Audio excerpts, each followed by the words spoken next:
एक 16 साल की लड़की थी और उसके साथ शैतानों ने जो वहशीपना किया उसे सुन के आप कांप उठेंगे।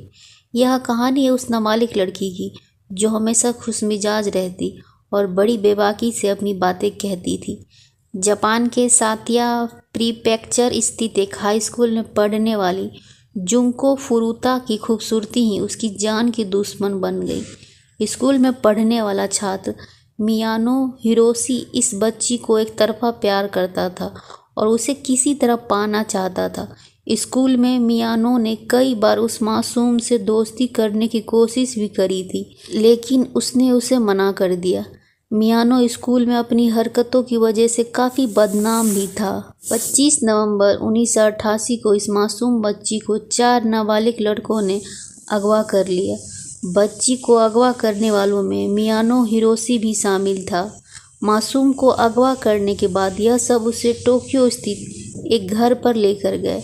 इन चारों ने उस वक्त मासूम बच्ची पर दबाव बनाया कि वो अपने घर पर फ़ोन कर यह कहे कि वो अपने एक दोस्त के साथ चली गई है और अब वो उसी के साथ रहेगी, लेकिन मासूम ने ऐसा करने से इनकार कर दिया। करीब 44 दिनों तक इन चारों ने मासूम बच्ची को बंधक बनाए रखा और फिर एक दिन तड़प तड़प कर उसने अपनी जान दे दी। इन 44 दिनों में इस मासूम ने जो कुछ भी बर्दाश्त करा वह रूह कँपा देने वाला है।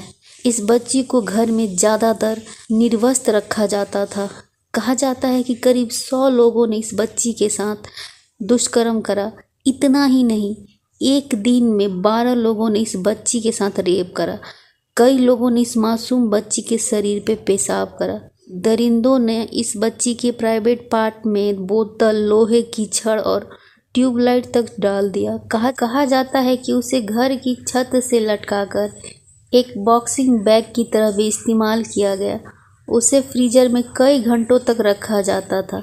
सिगरेट और लाइटर से कई जगहों पर उसके शरीर को जलाया गया। बदमाशों ने उसकी जम के पिटाई भी करी थी। उसकी शरीर की कई हड्डियां टूट चुकी थी और करीब 30 दिनों बाद वो सांस लेने, खाना खाने और अपने शरीर को हिला डुला पाने में भी नाकाम हो गई थी। यह बदमाश उसे खाने में कॉकरोच देते थे और पेशाब पीने पर मजबूर भी करते थे। 44 दिनों तक लगातार टॉर्चर सहने, पिटाई खाने और रेप सहने के बाद यह मासूम उन दरिंदों से अपने लिए मौत की भीख तक मांगने लगी थी। 4 जनवरी 1979 को बदमाशों ने उसे एक खेल खेलने के लिए कहा। मासूम बच्ची इसमें जीत गई और फिर इस बात से गुस्साए बदमाशों ने पहले उसकी जम के पिटाई करी और फिर उसके शरीर के कई हिस्सों को जला दिया।